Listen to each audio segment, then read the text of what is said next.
नमस्कार दोस्तों, मेरा नाम बायो अमन है और स्वागत करता हूं आप सभी का बायो अमन पॉइंट पर। आज के शानदार वीडियो में हम बात करने वाले हैं पौधे जल को कैसे अवशोषित करते हैं। किस प्रकार से जो पेड़ पौधे होते हैं ना, वो जल को अवशोषित कर लेते हैं, किस प्रकार से, है ना। जाहिला मुंह तक कैसे होता है, कैसे जल मतलब जड़ों के अंदर पहुंचता है। मेन टॉपिक है हमारा ये कि किस प्रकार से जल जड़ के अंदर तक पहुंच जाता है, कौन सी गति करता है। ठीक है, तो उसको हम लोग शुरू करेंगे। तो सबसे पहले यार आप सभी लोग एक बार कमेंट करके बता दीजिए कि पिछली क्लास, उसके पिछली क्लास, पिछले के पिछली क्लास और पिछले के पिछले की सबसे पिछली क्लास, आप सभी क्लास को समझ में आया है कि नहीं, बताइए। एक बार सभी लोग कमेंट करके जरूर बता दीजिए। मुझे सच कह रहा हूं मैं, मुझे कमेंट का बहुत ज़्यादा इंतजार रहता है। आप लोगों से मैं कभी मिला नहीं, है ना। आप लोगों से मैं कभी रियलिटी में मैंने आपको कभी देखा नहीं ना, आपने मेरे को देखा। बस कैमरे में हम लोग देख रहे हैं, वीडियो के माध्यम से आप मुझे देख रहे हैं। तो एक जरिया है दोस्तों कमेंट का, तो प्लीज़ आप लोग वो कमेंट तो कर सकते हैं ना। बताइए, बताइए आप लोग वो कमेंट तो कर सकते हैं ना। उस कमेंट करने में तो कोई प्रॉब्लम नहीं है आपको, नहीं है ना, तो करके बताइए ना। चलिए, हमें पता है कि जो पौधा होता है, क्या होता है, हम एक यहाँ पे पौधा बना लेते हैं। ठीक है,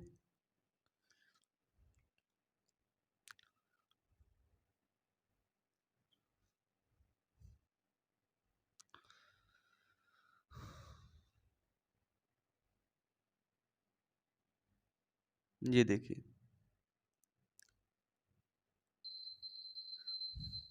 हम्म,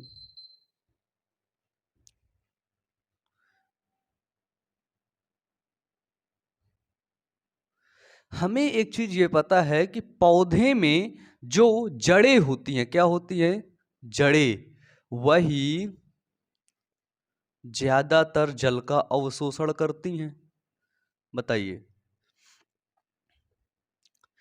अच्छा, एक सिंपल सा सवाल मैं आपसे पूछूं, जब आप पौधे को पानी देते हो, क्या देते हो, पौधे को जब पानी देते हो, क्या उसके पत्ती में पानी देते हो कि पौधे से बोलते हो कि भैया मुंह खोल, डाल दे तुम्हारे मुंह में पानी, मुंह खोलो, मुंह खोलो बाबू। एक पेड़ के पास खड़े हुए और उसको बोले मुंह खोलो बाबू, खोलो मुंह, तुम्हारे मुंह में पानी डाल दे बाबू, पानी पी ले। ऐसे बोलते हो क्या, कि उसके जड़ में जाते हो डाल देते हो, क्या करते हो बताओ, क्या करते हो भाई, जल्दी से बताओ। तो आप लोग क्या करते हैं कि पौधे को लेकर जैसे पानी जाते हैं तो सीधे जड़ में डाल देते हैं, क्योंकि हमें पता है कि पौधा क्या करेगा, जड़ों से ज्यादातर वो जल का अवशोषण कर लेगा। कैसे करेगा, जड़ से। इसीलिए हम पौधे को पानी कहां पर देते हैं, रूट में देते हैं। ठीक है, ये सॉइल के नीचे का भाग होता है, ठीक है, और ये सॉइल के ऊपर का भाग होता है।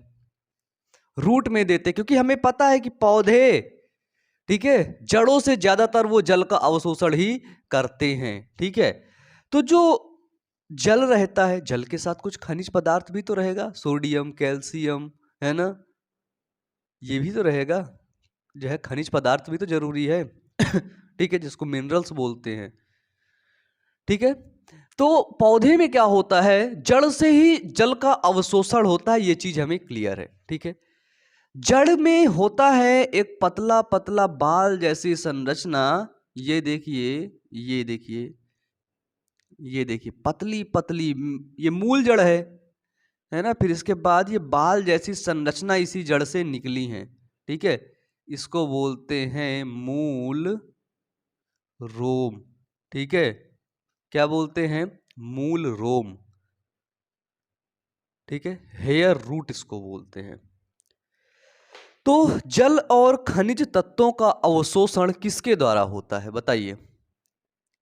जल और,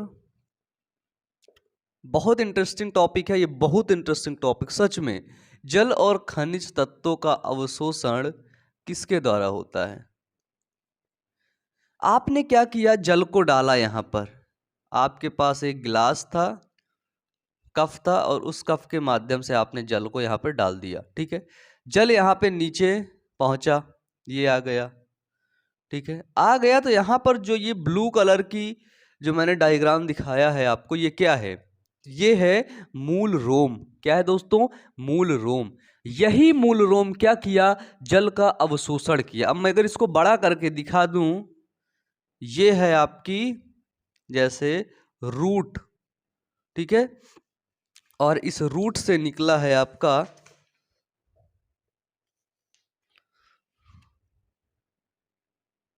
ये निकला है मूल रोम, जिसको एपिडर्मल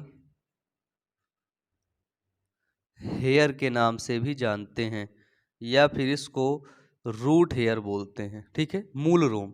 अब ये जल कहाँ आया? ये जल आया मूल रोम में। ठीक है, अब ये मूल रोम क्या की? जल को अवशोषित कर ली। क्या की? जल को अवशोषित कर ली, और अवशोषित करके कहाँ पर पहुंचा दिया? अवशोषित करके अब वो पहुंचाएगी जड़ पर। कहाँ पर पहुंचाएगी? जड़ पर। अब जड़ के अंदर ढेर सारी क्या है? सेल्स हैं। ठीक है, सेल्स की लेयर हैं। ठीक है, ढेर सारी परत हैं। अब उन परत को हमें समझना हो। जैसे पादपों में, जब पादपों का शरीर आप पढ़ रहे थे तो उसमें आपने पढ़ा था जड़ों में कौन कौन से ऊतक पाए जाते हैं। पढ़ा था ना आपने? नहीं पढ़ा था? कोई बात नहीं, यहाँ पर आज इतने बेहतरीन तरीके से बताऊंगा कि सच में आपको याद हो जाएगा। ठीक है, तो हमने देखा कि जल और खनिज तत्वों का अवशोषण प्रायः कहाँ पर होता है? तो वो होता है मूल रोम में। कहाँ पर होता है दोस्तों?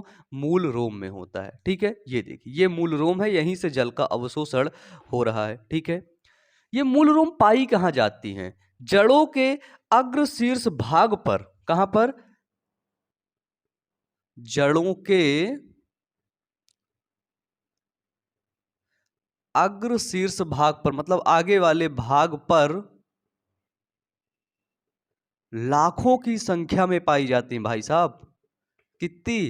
लाखों की संख्या में पाई जाती है। ढेर सारी मूल रोम पाई जाती हैं, तभी तो जल का अवशोषण करके भेजती रहती हैं, है ना? तो मूल रोम क्या करते हैं? जड़ों के अग्र शीर्ष भाग पर पाई जाती हैं, और ये विसरण प्रक्रिया के द्वारा अवशोषण होता है। इसमें कैसा अवशोषण, किस प्रक्रिया के द्वारा होता है? विसरण प्रक्रिया के द्वारा अवशोषण होता है। विसरण प्रक्रिया क्या है? एक प्रकार की निष्क्रिय परिवहन होता है। ठीक है, और इसमें ऊर्जा व्यय नहीं होता है। पहली क्लास में ही मैंने आपको बताया था विसरण क्या होता है। ठीक है, बताइए, बताया था ना? ओ भाई, बताया था ना? तो इस तरह से जल और खनिज का अवशोषण पौधे लोग करते हैं। ठीक है, एक सेकंड रुकिए, तो कॉल आ रहा है भाई। अब हमने देखा मूल रोम। क्या देखा? मूल रोम। तो ये जो मूल रोम होता है, ये पतली भित्ति वाला होता है। कैसा होता है? तो मूल रोम पतली भित्ति वाला होता है। एक सेकंड, सॉरी दोस्तों, एक कॉल आ गया था, इसकी वजह से, है ना? तो हमने देखा मूल रोम एक पतली भित्ति वाला होता है, और ये जल का क्या करता है? जल का अवशोषण करता है। जल और खनिजों का क्या करता है मूल रोम? अवशोषण। मूल रोम क्या है? ध्यान से देखिएगा, यही है मूल रोम। अगर कहीं दिखे ना तो इसको इधर उधर नाम बोल करके मत पुकारना, इसको बोलना मूल रोम। क्या बोलना? मूल रोम। एपिडर्मल हेयर, क्या बोलते हैं इसको? Epidermal hair. ठीक है, मूल रोम क्या करता है? तो जल को मूल रोम अवशोषित करता है, और जड़ों की गहरी परतों में जो है भेज देता है। कहां पर भेज देता है? जड़ों की परतों में क्या करता है? उस जल को भेज देता है। ठीक है, जड़ों की गहरी परतों में दो विभिन्न पथों में गति करता है। ठीक है, दो भिन्न पथों में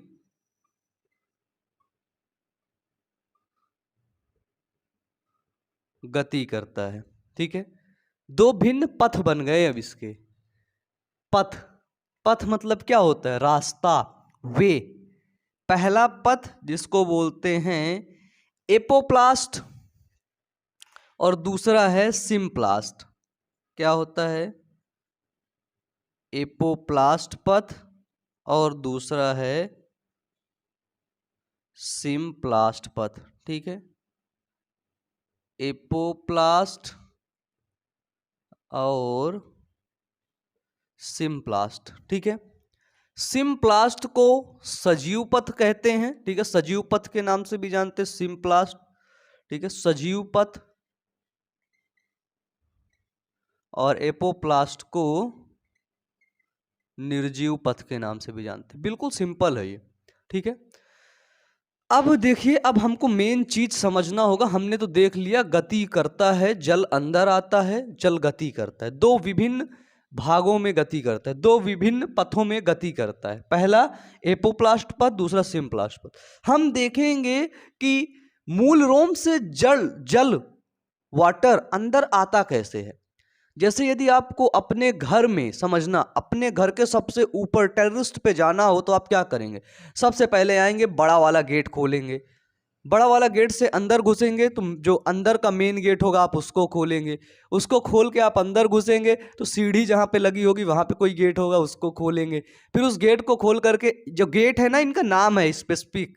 ठीक है, इन गेट का नाम है, अभी बताऊंगा क्या क्या नाम है। फिर गेट खोल के सीढ़ी से चढ़ोगे, सीढ़ी का गेट खोलोगे, छत आ गए, आप छत जाओगे, छत से फिर एक गेट खोलोगे, कमरे में एंटर करोगे। ऐसे करके एंटर करते जाते हो ना। तो जल भी इसी तरह आता है, मूल रोम से घुसता है, फिर एक कोशिका, दो कोशिका, ऐसे करके अंदर अंदर अंदर अंदर आ जाता है। और फाइनली आपको कहाँ पहुंचना है? टेररिस्ट पर, छत पर पहुंचना है ना। इसी तरह जल को भी कहाँ पहुंचना है? जाइलम ऊतक के पास। कहाँ पर? जाइलम ऊतक के पास। वो जब पहुंच जाता है तो चुपचाप बैठ जाता है, भाई अब तुम पहुंच गया। अब जाइलम ऊतक फिर उसको भेज देता है ना। इस तरह प्रक्रिया होती है। तो इसको एक बार अपने दिमाग में बना लीजिए, फिर इसको मिटा देते, फिर आगे बढ़ते हैं। मिटा दें, चलिए।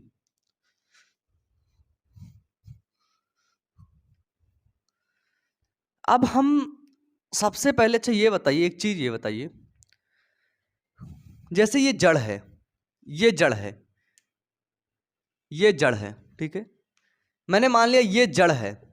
अब इस जड़ को मैं काट दूं, क्या करूं? जड़ को मैं काट दिया। अब काट के फिर मैं ऐसे सीधा करके आपको ऐसे दिखाऊं, सीधा करके मैं आपको ऐसे दिखाऊं, ठीक है, तो आपको क्या दिखेगा? आपको क्या दिखेगा? गोला आकार दिखेगा ना। गोला आकार के अंदर जितनी कोशिकाएं हैं वो सब दिखेंगी कि नहीं? बताइए, सिंपल सा सवाल। दिखेगा हाँ या ना? हाँ या ना? दिखेगा ना? हाँ। तो जैसे पादप का शरीर जब आप लोगों ने पढ़ा है तो वहां पर आपने पढ़ा था जड़ की स्ट्रक्चर, ठीक है, मूल रोम की स्ट्रक्चर, फिर जड़ की सतह आपने पढ़ी थी, संरचना। तो स्ट्रक्चर में आपने क्या देखा है? देखिए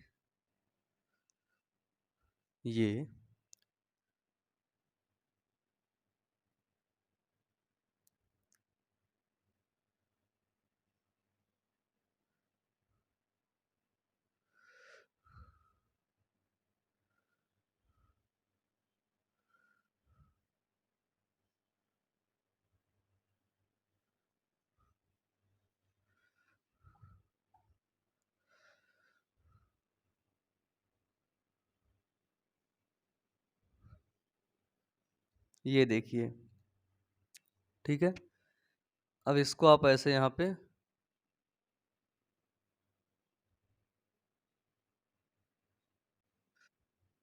ध्यान से समझिए इस चीज को।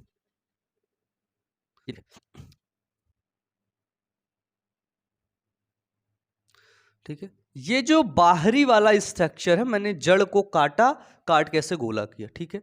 ये जो बाहरी वाला स्ट्रक्चर है इसको बोला हमने एपिडर्मल हेयर, ठीक है। हिंदी से हमने बोला इसको मूल रोम। क्या बोला? मूल रोम। ये जो बाहर दिखा मूल रोम, ठीक है। बाहर के बाद उसके अंदर कुछ कोशिकाएं आपको दिख रही हैं, ठीक है। इन कोशिकाओं को बोला हमने एपिडर्मिस। क्या बोला इन कोशिकाओं को? तो इन कोशिकाओं को हमने बोला एपिडर्मिस, ठीक है, वाह्य त्वचा। क्या बोला? वाह्य त्वचा बोला। ये है आपका एपिडर्मिस, ठीक है, बताइए समझ आया? एपिडर्मिस समझ में आया कि नहीं? फिर इसके बाद एपिडर्मिस के अंदर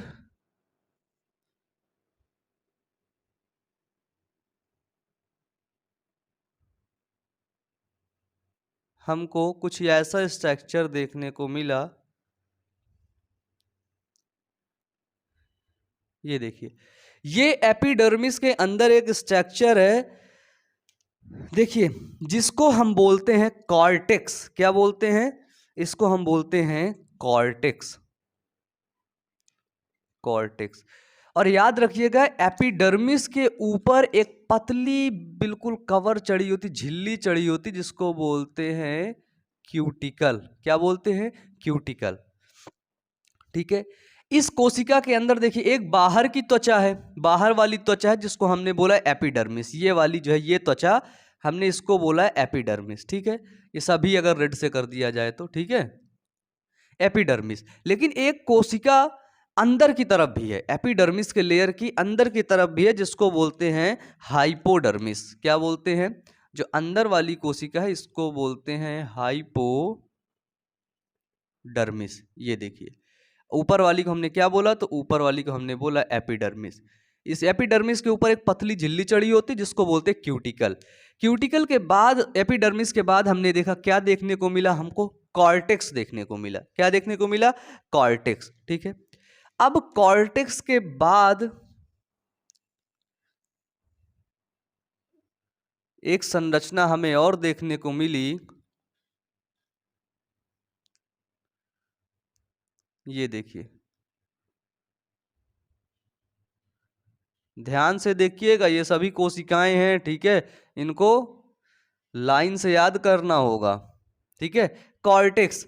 कॉर्टेक्स के बाद की जो संरचना हमको ये मिली अंदर वाली, इसको हमने बोला, क्या बोल दिया? इसको बोला हमने एंडोडर्मिस। एंडो का मतलब होता है अंदर, एंडोडर्मिस,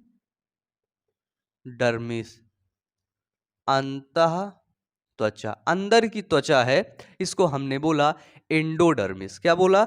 एंडोडर्मिस। ठीक है, अब एंडोडर्मिस के अंदर हमको क्या देखने को मिला? एंडोडर्मिस के अंदर ही हमको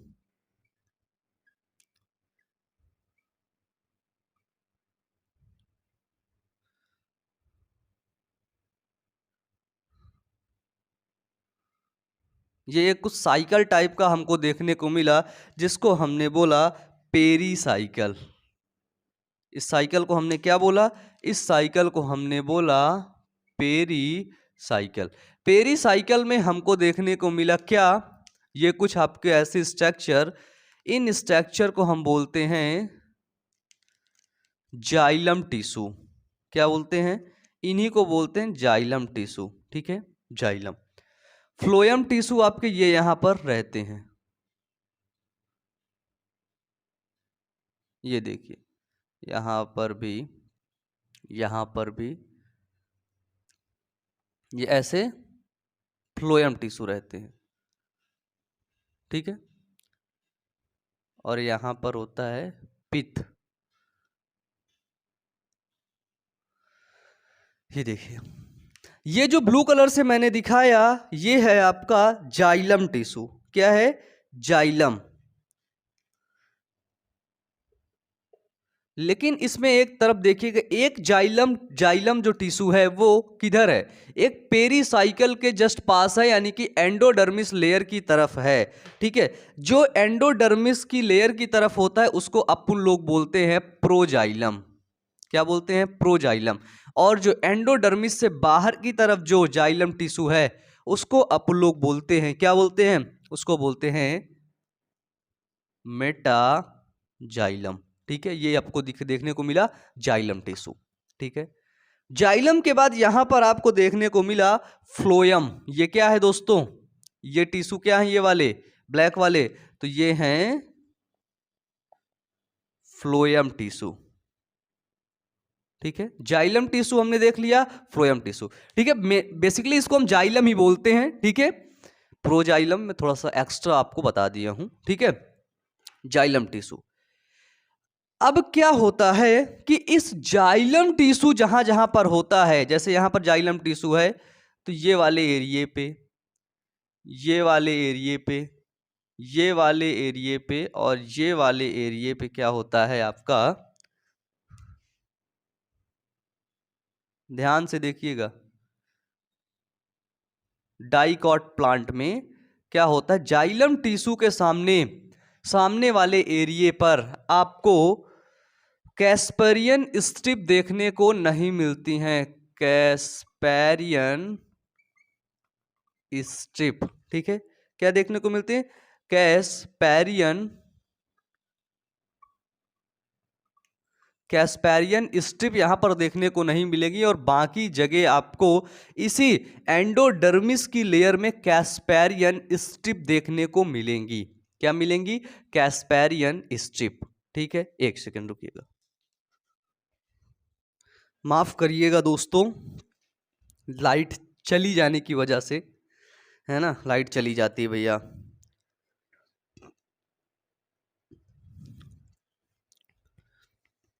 ठीक है, चलिए, तो हमने क्या देखा यहाँ पे, हमने देखा जाइलम देखा, नीचे वाले को प्रोजाइलम, ऊपर वाले को मेटाजाइलम, ये बेसिकली जाइलम ऊतक होते हैं, ठीक है। मैं आपको थोड़ा सा डिटेल में बता रहा हूँ इस वजह से। जी यहाँ पे फ्लोएम टिश्यू देखा, ठीक है। जाइलम क्या करते हैं, जाइलम जल का परिवहन करते हैं, अभी बताएंगे आपको। फिर कैस्पेरियन स्ट्रिप देखा, और जहां पर जाइलम होता है उसके सामने एंडोडर्मिस की लेयर पर कैस्पेरियन स्ट्रिप नहीं होती है, ठीक है। एक छोटा सा चीज यहां पर ये जो पाया जाता है इसको बोलते हैं पिथ, ठीक है, पिथ। इसमें लिखना चाहे तो आप लिख लीजिएगा कि पिथ जो होता है वो मोनोकॉट रूट में जो पिथ होता है वो फूड स्टोरेज का काम करता है। कहां पर, मोनोकॉट रूट का जो पिथ होता है वो फूड स्टोरेज का काम करता है, और जो डाइकॉट जो है रूट का जो पिथ होता है वो फूड स्टोरेज और वेस्ट मटेरियल को स्टोरेज करने का काम करता है। बस, ठीक है, बस इतनी सी बात थी। अगर बात की जाए कैस्पेरियन स्ट्रिप की तो हिंदी से भी आप ऐसे ही लिखेंगे, आप खोल लेंगे, क्या खोलना है आपको, NCERT page number 144, sorry 184, NCERT का पेज नंबर 184 खोल लेंगे, आपको सारा कुछ क्लियर हो जाएगा, सारा कुछ, ठीक है, सारा कुछ आपको वहां पर क्लियर हो जाएगा। तो हमने क्या देखा, हमने देखा ये है आपका मूल रोम, ठीक है। जल जो है, जल कहां गया, जल गया मूल रोम में। कहां पर गया, मूल रोम में। बिल्कुल सिंपल, यहां पे यदि मैं लिखूं तो जल कहां गया, तो जल गया मूल रोम में, एपिडर्मल हेयर में, ठीक है। मूल रोम से जल कहां पर पहुंचा, बताइए, मूल रोम से जल कहां पर पहुंचा, एपिडर्मिस में पहुंचा कि नहीं, अंतः त्वचा में पहुंचा कि नहीं, हाँ या ना, बताइए, बताइए, अंतः त्वचा में पहुंचा कि नहीं, मूल रोम से जल एपिडर्मिस में पहुंचा कि नहीं, पहुंचा। एपिडर्मिस के बाद ये जो जल आया यहां पर, ये जल कहां पर पहुंचा, ये जल यहां पर पहुंचा ना, कॉर्टेक्स पर पहुंचा कि नहीं, बताइए, कॉर्टेक्स पर पहुंचा कि नहीं, आपने बोला जी भैया पहुंचा। कॉर्टेक्स के बाद जल कहां पर पहुंचा, कॉर्टेक्स के बाद जल सीधे कहां पर पहुंचा, एंडोडर्मिस में पहुंचा कि नहीं, बताइए,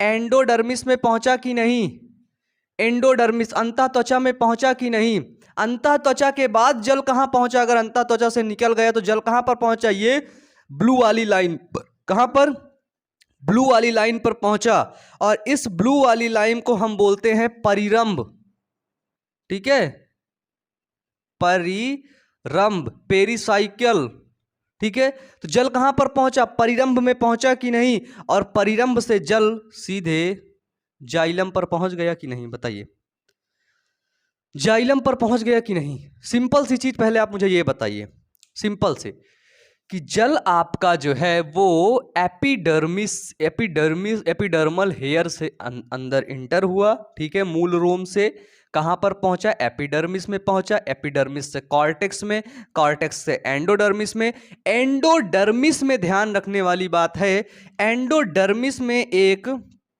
सेल पाई जाती जिसको बोलते हैं कैस्पेरियन स्ट्रिप, कैस्पेरियन स्ट्रिप पाई जाती है। ठीक है, कैस्पेरियन स्ट्रिप।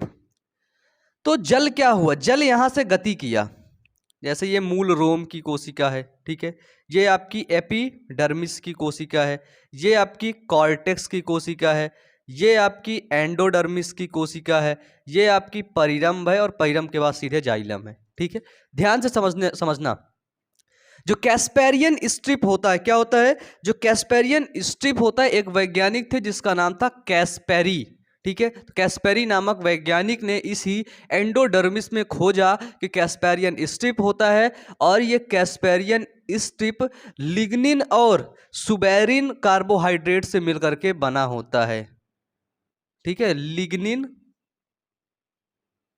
और सुबेरिन कार्बोहाइड्रेट से मिलकर के बना होता है ये कैस्पेरियन स्ट्रिप। ठीक है, देखो मैंने आपको गति बताई थी ना दो प्रकार की, एपोप्लास्ट और क्या बताया था, एपोप्लास्ट बताया था ना मैंने आपको। एपोप्लास्ट को मैंने आपको बताया निर्जीव गति होती है। देखिए ये जो मैंने आपको ये लाइन दिखाई है, कोशिका से कोशिका के बीच में जो एक कोशिका दूसरी कोशिका से जुड़ी है, किसके द्वारा जुड़ी है बताइए, किसके द्वारा जुड़ी होती है, सेल वाले चैप्टर में आपने पढ़ा, किसके द्वारा, प्लाज्मोडेस्माटा के द्वारा। ठीक है, किसके द्वारा, प्लाज्मोडेस्माटा के द्वारा एक कोशिका दूसरी कोशिका से जुड़ी होती है। ठीक है, जल यहां से गया इस कोशिका के अंदर, फिर प्लाज्मोडेस्माटा से होते हुए इस कोशिका में, इस कोशिका में, इस कोशिका में, इस कोशिका में, जाइलम में। अगर जल इस तरह सीधे पहुंच गया जाइलम में, ठीक है, एक पाथ समझना, सिर्फ एक पाथ, जल क्या हुआ, मूल रोम में अवशोषित हुआ, फिर प्लाज्मोडेस्माटा की मदद से एपिडर्मिस, एपिडर्मिस से कॉर्टेक्स, कॉर्टेक्स से एंडोडर्मिस, एंडोडर्मिस से परिरंभ, परिरंभ सीधे जाइलम में। ठीक है, जब जल इस प्रकार से गति करता है, क्या करता है, जब जल इस प्रकार से गति करता है तो उसको बोलते हैं सिम्प्लास्ट। ठीक है, उस घटना को बोलते हैं सिम्प्लास्ट। ठीक है, उसको बोलते हैं सजीव पथ। ठीक है, सिम्प्लास्ट। एपीप्लास्ट क्या होता है, देखो सजीव पथ क्यों होता है, क्योंकि इसके अंदर जीव द्रव्य है कि नहीं, इसके अंदर भी जीव द्रव्य, इसके अंदर भी जीव द्रव्य, इसके अंदर भी, इसके अंदर भी, इसके अंदर भी जीव द्रव्य है। क्या है, जीव द्रव्य है कि नहीं, प्रोटोप्लाज्म है कि नहीं, जीवन है कि नहीं, बताइए, जीवन की भौतिक इकाई जीव द्रव्य प्रोटोप्लाज्म है ना। अगर जल प्रोटोप्लाज्म के अंदर अंदर अंदर अंदर गति करके सीधे जाइलम तक पहुंच जाता है तो ऐसी गति को बोलते हैं सिम्प्लास्ट। ठीक है, अगर जल, ध्यान से समझना, अगर जल यहां से आया इस मूल रूम की कोशिका से बाहरी वाली कोशिका में, फिर ये बाहरी वाली कोशिका से यहां पर आ गया, यहां से मुड़ते मुड़ते मुड़ते मुड़ते पहुंचा। ये देखिए जल एक प्रकार से और गति कर रहा है, ये यहां से निकला, दूसरा पॉइंट, ये यहां से जल निकला, ध्यान से देखना, ध्यान से, ये जल निकला, ये गति किया, ये गति किया, ये आया, ये आया, ये आया, ये आया, ये आया, यहां पर रुक गया। क्यों, क्योंकि यहां पर कैस्पेरियन स्ट्रिप लगी हुई है। तो ये जो जल दूसरी तरह से गति कर रहा है कोशिका के बाहर, जिसको बोलते हैं इंटरसेलुलर स्पेस में गति कर रहा है। ठीक है, किसमें, इसको लिख लीजिएगा आपको, ये वाला पॉइंट, ये क्या है, ये इंटरसेलुलर स्पेस में यदि जल गति कर रहा है, या फिर जल मृत कोशिका में गति कर रहा है, कहां पर, मृत कोशिका में। ठीक है, या फिर जल कोशिका भित्ति से होकर के जल अंदर जा रहा है। ठीक है, या तो कोशिका इंटरसेलुलर स्पेस में गति कर रहा है, या तो मृत कोशिका में, या तो कोशिका भित्ति निर्जीव होती है। याद रखना, कोशिका भित्ति निर्जीव होती है। यदि कोशिका भित्ति से जल गति करते हुए जाइलम तक पहुंचता है तो उसको बोलते हैं हम एपोप्लास्ट मूवमेंट। ठीक है, यहां से जल आया, ये देखिए एंडोडर्मिस तक, एंडोडर्मिस तक की गति को हमने बोला एपोप्लास्ट। क्या बोला, एपोप्लास्ट। अब जल आगे जा नहीं पाएगा, क्यों नहीं जा पाएगा, क्योंकि यहां पर कैस्पेरियन स्ट्रिप लगी हुई है। ठीक है, क्या लगी हुई है, कैस्पेरियन स्ट्रिप लगी हुई है। तो अब जल को क्या करना होगा, जल को अब इंटर करना होगा, कहां पर, कोशिका में। अब जल को कोशिका के जीव द्रव्य में इंटर करना होगा, ध्यान से सुनिएगा। अब यही जल क्या करेगा, यही जल इस कोशिका के जीव द्रव्य में इंटर होगा। अब अगर जल इस कोशिका के जीव द्रव्य में इंटर हो गया, ठीक है, इंटर होने के बाद फिर ये जल परिरंभ से होता हुआ जाइलम में पहुंचा, तो ये घटना फिर हो गई सिम्प्लास्ट। यहां तक एपोप्लास्ट था, यहां पर सिम्प्लास्ट की घटना हो गई। क्यों?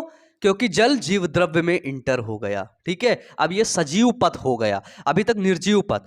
कंडीशन ऐसी भी हो सकती है कि एंडोडर्मिस में घुसा, एंडोडर्मिस के बाद फिर बाहर निकल गया जल, ठीक है। एक सेकंड, लाइट आज बहुत कट रही है भैया, प्लीज आपसे हम, देखिए लाइट कट रही, इसमें मेरा कुछ भी हाथ नहीं है, मैं हाथ जोड़कर आपसे माफी मांगता हूं, ठीक है, यदि आपको कोई अव्यवस्था हो रही हो तो सच में। तो मैंने आपसे क्या बोला कि जल गति किया, मूल रोम से होते हुए एपिडर्मिस, कॉर्टेक्स से होते हुए एंडोडर्मिस तक आया, लेकिन वहां पर कैस्पेरियन स्ट्रिप थी, वहां तक की जो गति थी वो थी एपोप्लास्ट, ठीक है। उसके बाद जल अंदर घुसा, हो गया सिम्प्लास्ट, सजीव पथ, ठीक है। सिम्प्लास्ट के बाद जल बाहर से भी निकल के जाइलम ऊतक तक पहुंच सकता है और परिरंभ से होते हुए भी जाइलम ऊतक तक पहुंच सकता है। तो इस प्रकार से होती है जल की गति, ठीक है। एक होती है सजीव गति, एक होती है निर्जीव गति, ठीक है। सजीव को बोलते हैं एपीप्लास्ट, सॉरी सिम्प्लास्ट, और निर्जीव को बोलते हैं एपोप्लास्ट, ठीक है। देखिए ना, ये निर्जीव भाग पर गति कर रहा है कि नहीं, कोशिका के अंदर से क्यों नहीं गति कर रहा है, प्लाज्मोडेस्मेटा से होकर के क्यों नहीं गति कर रहा है, नहीं कर रहा है। अगर नहीं कर रहा है तो फिर वो एपोप्लास्ट हुआ, क्या हुआ, एपोप्लास्ट हुआ। मिटा दें अब इसको, बताइए, इसको मिटा दें। यहां पर भी आपने ध्यान से देखा, जल आया, जल कहां पर आया, मूल रोम पर, एपिडर्मल हेयर पर आया, एपिडर्मल से जल एपिडर्मिस पर आया, एपिडर्मिस से जल कहां पर आया, कॉर्टेक्स पर आया, कॉर्टेक्स से जल एंडोडर्मिस पर आया, ये है आपका एंडोडर्मिस, एंडोडर्मिस से जल पेरीसाइकिल पर आया, और पेरीसाइकिल से जल कहां पर पहुंच गया, ये आपका जाइलम टिश्यू पर पहुंच गया, ठीक है। अब यहां पर ढेर सारी कोशिकाएं रहती हैं, ठीक है, और उन कोशिकाओं के बीच इंटरसेलुलर स्पेस पाया जाता है, ये देखिए यहां पर ये सब कोशिकाएं भरी हैं, ठीक है। अब उन्हीं कोशिकाओं के बीच में इंटरसेलुलर स्पेस पाया गया, अगर जल इसी स्पेस से आ गया, ठीक है, तो वो गति होगी एपोप्लास्ट। और अगर जल यहां पर आया, इसमें से इस कोशिका में आया, फिर इस कोशिका से इस कोशिका में, ठीक है, ये कोशिका से जुड़ी जुड़ी होकर कोशिका में आया, इस कोशिका में यहां से यहां से यहां से यहां से आकर के सीधे जाइलम में गया, तो वो मूवमेंट हो गया आपका, वो गति हो गई आपकी सिम्प्लास्ट। है सिंपल ना, बताइए, है सिंपल कि नहीं, एक बार ध्यान से देखिए फिर बताइए। मिटा दें इसको। अब इसको मिटा करके आपको एक छोटा सा डायग्राम और समझाना पड़ेगा जो आपके एनसीईआरटी में है, और मुझे यकीन है उसको देखने के बाद ना आप पूरा समझ जाओगे, पूरा मूवमेंट समझ ही जाओगे। चलिए देखिएगा आप ध्यान से,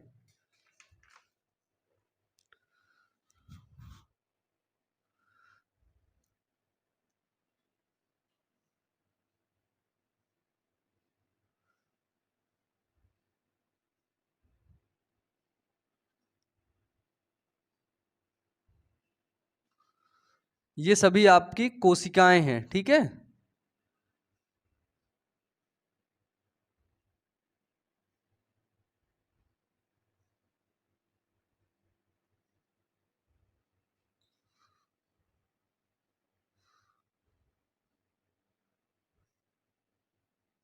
ये देखिए 1 2 3 4, ठीक है। पहली थी क्या है, बाह्य त्वचा, एपिडर्मिस, एपिडर्मिस, फिर क्या है, कॉर्टेक्स, ठीक है, फिर क्या है,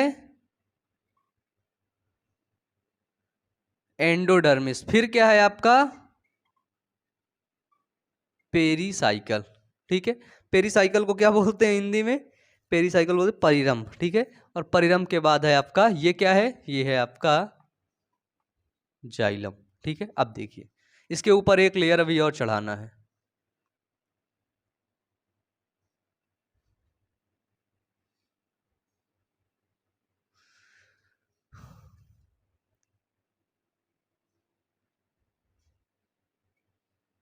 ये देखिए, ठीक है।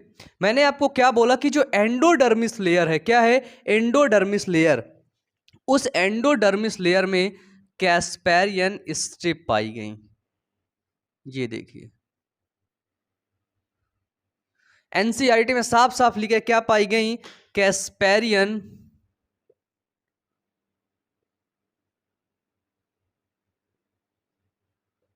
स्ट्रिप पाई गई, ठीक है, कैस्पेरियन स्ट्रिप पाई गई, ठीक है। अब ये कैस्पेरियन स्ट्रिप पाई गई तो ये पथ क्या हुआ यहाँ पर, ये जो ब्लू वाला पथ था ये बंद हो गया, ठीक है, लॉक हो गया ये।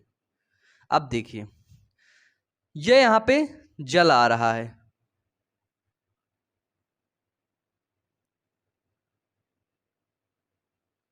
देखिए वाटर। अब इसमें से ध्यान से देखिएगा, ये जिसमें मैं ब्लू लाइन ब्लू वो कर रहा हूं, डॉट बना रहा हूं, ये 1 2 3, इसको देख करके आपको क्या लग रहा है, जो जल जा रहा है वो कहां पर जा रहा है, जल जा रहा है कोशिका में, कहां पर जा रही है, कोशिका के सभी केंद्रक वगैरह हैं, ठीक है, जल जा रहा है कोशिका में, ठीक है। इस कोशिका के अंदर क्या है, जीव द्रव्य है, प्रोटोप्लाज्म है, क्या है, जीव द्रव्य है। ये जो कोशिका, एक कोशिका दूसरी कोशिका से जुड़ी होती है, ठीक है, और उस भाग को बोलते क्या बोलते हैं, प्लाज्मोडेस्माटा, ठीक है। जीव द्रव्य उसको हिंदी में बोलते हैं प्लाज्मोडेस्माटा को, एक सेकंड मैं देख लूं थोड़ा सा कहां पे लिखा है, जीव द्रव्य तंतु, हाँ प्लाज्मोडेस्माटा को बोलते हैं जीव द्रव्य तंतु। एनसीईआरटी में सब कुछ लिखा हुआ है ना डिटेल से, शुद्ध हिंदी से लिखा हुआ है। प्लाज्मोडेस्माटा के माध्यम से फिर ये जल क्या किया, ये जल गति किया कहां पर, कॉर्टेक्स में, कॉर्टेक्स से जल आया एंडोडर्मिस में, एंडोडर्मिस से परिरम में, पेरिसाइकल से, पेरिसाइकल से जाइलम में पहुंच गया, ठीक है।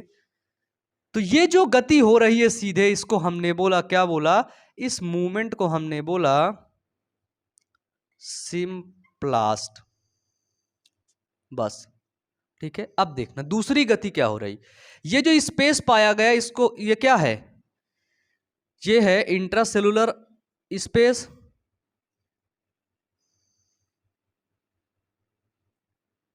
ठीक है। अंतर कोशिकीय अवकाश है कि नहीं, है कि नहीं, ठीक है।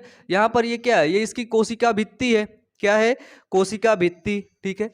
अब जल क्या कर रहा है, इस कोशिका भित्ति के मदद से, ठीक है, कोशिका भित्ति है, ठीक है, इसको हम जीवद्रव्य झिल्ली भी बोलते हैं, ठीक है, क्या है, जीवद्रव्य झिल्ली के मदद से, जीवद्रव्य झिल्ली के बाहरी सतह से, वहां से और यहां से जल गति कर रहा है, ठीक है।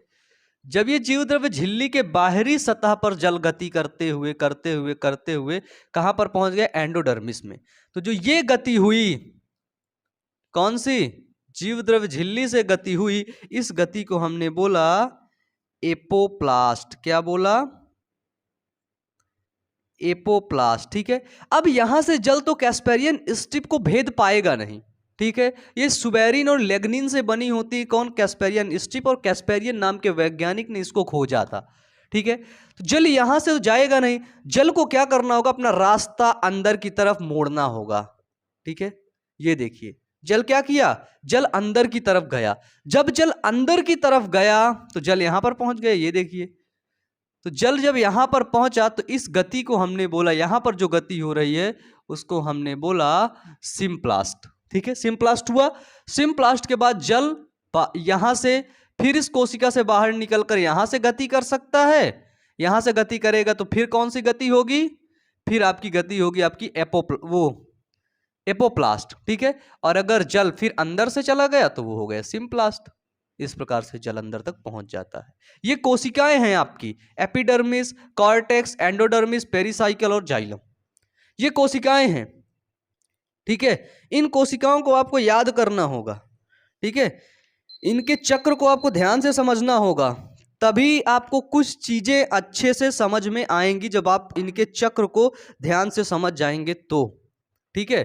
तो हमने क्या देखा, हमने देखा सबसे पहले जल एपिडर्मिस में इंटर करता है, ठीक है, जल हो गया, ठीक है, खनिज पदार्थ हो गया, सबसे पहले खनिज पदार्थ का अवशोषण होता है, फिर उसके बाद जल का अवशोषण होने लगता है ना।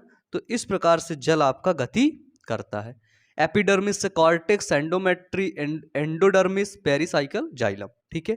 सीधे जल जा रहा है, आपका सिम्प्लास्ट मूवमेंट है, आपका अगर इस निर्जीव भाग से जा रहा है तो बोलते हैं उसको एपोप्लास्ट मूवमेंट है। बस सिंपल सी चीजें थी, इतनी ही थी, ठीक है। बताइए एपोप्लास्ट में, अब आप लिख लीजिएगा पॉइंट डालकर, एपोप्लास्ट कोशिका भित्ति, क्या है? कोशिका भित्ति, अंतः कोशिकीय अवकाश व मृत कोशिकाओं से होकर के जब जल जाता है तब उस घटना को बोलते हैं एपोप्लास्ट। ठीक है, ये जल, एपोप्लास्ट में जल तेजी से गति करता है। एपोप्लास्ट में जल की गति क्या होती है? जल की गति तेज होती है। ठीक है, जैसे तना, पत्ती, एक जड़ बीज पत्री, जड़ में क्या होता है? एपोप्लास्ट गति होती है। ठीक है, तना, पत्ती, एक जड़ बीज पत्री, एक बीज पत्री पौधे की जड़ों में कैसी गति होती है? एपोप्लास्ट होती है। ठीक है, सिम्प्लास्ट गति क्या होती है? ये कोशिका द्रव्य, जीव द्रव्य से होकर के जल गुजरता है। सिम्प्लास्ट में जीव द्रव्य से होकर जल गुजरता है। जब जीव द्रव्य से होकर के जब जल गुजरेगा तो इसकी गति कैसी होगी? गति धीमी होगी। ठीक है, जीव द्रव्य से जाएगा, फिर छनेगा, धीरे धीरे करके चला जाएगा, तो गति कैसी होगी? गति धीरे होगी। लेकिन यहां पर जल आया, सीधे पहुंचना चालू हो गया, तो गति तेज है। ठीक है, तो सिम्प्लास्ट में गति आपकी क्या होगी? गति धीमी होगी। ये द्विबीजपत्री की जड़ों में ये देखने को मिलता है, ये गति। ठीक है, द्विबीजपत्री की जड़ों में। ठीक है, ये होता है मूवमेंट, आपका गति। ठीक है, बताइए यहां तक समझ में आया? कोई दिक्कत? एनसीईआरटी पढ़ के मैं आपको सुना दूं। एनसीईआरटी देखिए, एनसीईआरटी क्या लिखती है कि एपोप्लास्ट निकटवर्ती कोशिका भित्ति का तंत्र होता है। कोशिका भित्ति निर्जीव भाग होता है। ठीक है, तो एपोप्लास्ट किसका तंत्र होता है? कोशिका भित्ति का तंत्र होता है, निकटवर्ती कोशिका भित्ति का तंत्र होता है। फिर है, जड़ों के अंतर त्वचा में मौजूद कैस्पेरियन पट्टी को छोड़कर पूरे पौधों में फैला रहता है। जड़ों के अंतः त्वचा, ठीक है, एंडोडर्मिस में मौजूद कैस्पेरियन स्ट्रिप को छोड़ करके, ठीक है, ये जो एपोप्लास्ट होता है वो हर जगह फैला होता है। ठीक है, हर जगह इसमें से गति होती है। फिर है, यह गति प्रवणता पर निर्भर करती है। ठीक है, गति प्रवणता पर। एपोप्लास्ट जल के परिवहन में कोई बाधा नहीं डालता है और जल सामूहिक प्रवाह के माध्यम से प्रवाहित होता रहता है। ठीक है, कोई भी बाधा नहीं डालता, आराम से होता रहता है एपोप्लास्ट के माध्यम से। कौन सी बाधा है इसमें बताओ? पूरा तो जगह खाली है, पूरा हाईवे खाली है, चले जाओ, बस एक जगह पर चेक पॉइंट है। ठीक है, एक जगह पर टूल टैक्स आता है। ठीक है, वहीं पर आपको थोड़ा सा रुकना पड़ता है, आराम से सोच समझ के काम करना पड़ता है। ठीक है, सिम्प्लास्ट क्या होता है? तो सिम्प्लास्टिक तंत्र अंतः संबंधित जीव द्रव्य का तंत्र है। क्या है? अंतः संबंधित जीव द्रव्य का तंत्र। मैंने क्या बोला? सिम्प्लास्ट में जीव द्रव्य से होकर के जल जाता है। ठीक है, सब एनसीईआरटी में लिखा है। पड़ोसी कोशिकाएं कोशिका से लड़ी से जुड़ी रहती हैं। किसके द्वारा? प्लाज्मोडेस्माटा के द्वारा। ठीक है, सिम्प्लास्टिक परिवहन में जल कोशिकाओं में जीवद्रव्य के माध्यम से तथा अंतर कोशिकीय परिवहन में यह जीवद्रव्य तंतु के माध्यम से जुड़ी होती हैं। ठीक है, जल कोशिकाओं में जीवद्रव्य के माध्यम से और अंतर कोशिकीय परिवहन में आपका जीवद्रव्य तंतु प्लाज्मोडेस्माटा के माध्यम से जुड़ा होता है। ठीक है, जल कोशिकाओं के अंदर कोशिका झिल्ली के माध्यम से प्रवेश कर जाता है। किसके द्वारा? कोशिका झिल्ली, प्लाज्मा मेम्ब्रेन के माध्यम से प्रवेश कर जाता है। अतः इस प्रकार का परिवहन अपेक्षाकृत धीमा होता है। मैंने बोला ना, सिम्प्लास्ट क्या होता है? धीमी गति से होता है। ठीक है, फिर है, जैसे जड़ों में अधिकतर जल प्रवाह एपोप्लास्ट के माध्यम से उत्पन्न होता है। ठीक है, जड़ों में जो अधिकतर जल प्रवाह होता है, जल का आवागमन होता है, वो एपोप्लास्ट के माध्यम से उत्पन्न होता है। चूंकि वल्कुट कोशिकाएं ढीली गठित होती हैं, अतः जल की गति में किसी प्रकार का प्रतिरोध उत्पन्न नहीं होता है। ठीक है, इसमें एक चीज लिखा हुआ है, वल्कुट कॉर्टेक्स। ठीक है, देखिए, वल्कुट की आंतरिक सीमा, वल्कुट के आंतरिक सीमा अंतः त्वचा के पानी अप्रवेश नहीं होता, अंतः त्वचा में पानी अप्रवेश नहीं होता है, ठीक है, प्रवेश नहीं करता है, अप्रवेश होता है। ऐसा सुवेरिन मैट्रिक्स के कारण होता है जिसे कैस्पेरियन पट्टी कहते हैं, ठीक है, यहीं पर से पानी रुक जाता है, स्टॉप हो जाता है, ठीक है। पानी का अणु परत को भेदने में असमर्थ होता है, इस परत को तो इस परत को तो भेद सकता नहीं है, ठीक है। तो क्या होता है, पानी का अणु इस परत को भेदने में असमर्थ होता है, अतः इसे असुवेरियन कोशिका भित्ति क्षेत्र की ओर पुनः झिल्लिका के माध्यम से कोशिका के अंदर भेजा जाता है और इसके बाद जल सिम्प्लास्ट के द्वारा गतिशील होता है। इसके बाद जो जल यहां पर जो गतिशील है किसके द्वारा है, सिम्प्लास्ट के द्वारा। बताया ना मैंने आपको, सिम्प्लास्ट के द्वारा। जो बताया वही एनसीईआरटी में लिखा है, जो बताया वही एनसीईआरटी में लिखा है। बताइए, एक एक पॉइंट आपको मिल रहा है ना। फिर है कि जल की गति मूल परत से अंतर कोशिकी तक सिम्प्लास्ट होती है, मूल परत से अंतर कोशिका तक सिम्प्लास्ट होता है। यही एक रास्ता है जिससे पानी या अन्य विलेय वैस्कुलर सिलेंडर में प्रवेश करते हैं। दिस इज वैस्कुलर सिलेंडर, ठीक है। एक बार जाइलम माध्यम के भीतर पहुंचने पर जल पुनः कोशिकाओं के बीच तथा उसके आर पार जाने के लिए स्वतंत्र हो जाता है, ठीक है। इसमें एक चीज आपको और बताया गया है, माइकोराइजा। क्या है, माइकोराइजा के बारे में। माइकोराइजा में कवक और जड़ें, ठीक है, कवक जिसको बोलते हैं फंजाई, फफूंद, ठीक है। जड़ों के अंदर क्या होता है, फफूंद होता है, ठीक है। माइकोराइजा जड़ के साथ फफूंदी का सहजीवी संगठन है, ठीक है। माइकोराइजा एक सहजीवी संबंध को दिखाता है जड़ों में और फफूंद के बीच, ठीक है। कवक या फफूंदी तंतु नई जड़ों के आसपास नेटवर्क बनाते हैं। जो जड़ होती है ना, जड़, जैसे यहीं पर ये जड़ है, मूल रोम है यहाँ पे, यहीं पर आपका माइकोराइजा क्या बना लिया, अपना नेटवर्क बना लिया। क्या बना लिया, माइकोराइजा ने अपना क्या बना लिया, नेटवर्क बना लिया, ठीक है। वे मूल कोशिका में प्रवेश करते हैं, मूल कोशिका में, ठीक है, जहां से ये देखिए मूल कोशिका में माइकोराइजा प्रवेश कर गए।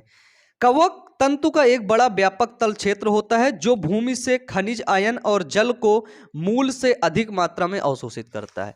अब यही जो कवक है, ये कवक भूमि से जल और खनिज पदार्थ को, ठीक है, खनिज को अधिक मात्रा में अवशोषित करेगा, जल्दी जल्दी अवशोषित करेगा, ठीक है। यही माइकोराइजा अधिक मात्रा में जल को क्या करेगा, अवशोषित करेगा। फिर क्या होगा, ये कवक जड़ों को जल और खनिज उपलब्ध कराते हैं। अब ये जो जड़ है, ठीक है, ये जो इसकी रूट है, अब इस रूट को, जड़ को यही कवक अधिक मात्रा में खनिज और जल उपलब्ध करा देता है, ठीक है, दे देता है।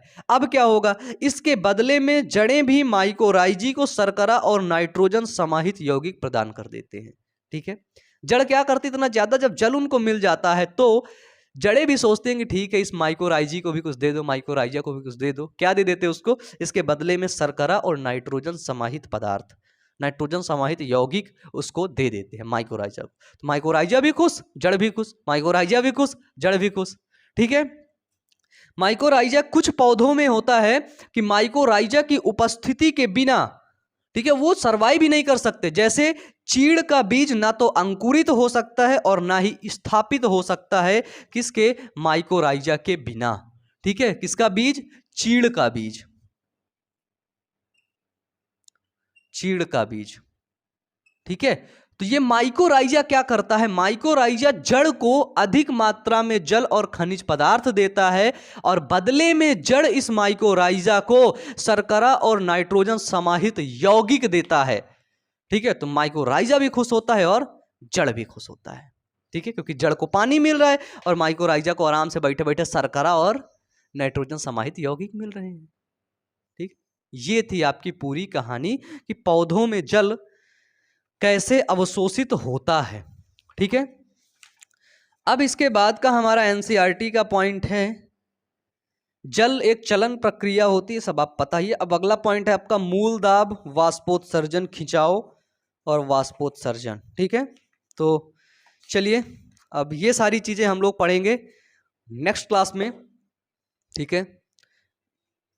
एक मैं आपको एक छोटा सा इमेज है बना के दिखा दूं, यही चीज जो यहाँ पे लिखा हूं, ठीक है, मिटा दूं इसको मैं, बताइए। चलिए यहाँ पे आपको अगर मैं एक इमेज के मतलब एक लिख के माध्यम से बताऊं, लिख करके, तो देखिएगा। सबसे पहले जल कहां पर आया? एपिडर्मिस में आया, ध्यान से समझना। एपिडर्मिस, एपिडर्मिस से जल कहां पर आया? आपने बोला भैया कॉर्टेक्स में आया। कॉर्टेक्स से जल कहां पर आया? तो कॉर्टेक्स से जल आया एंडोडर्मिस में,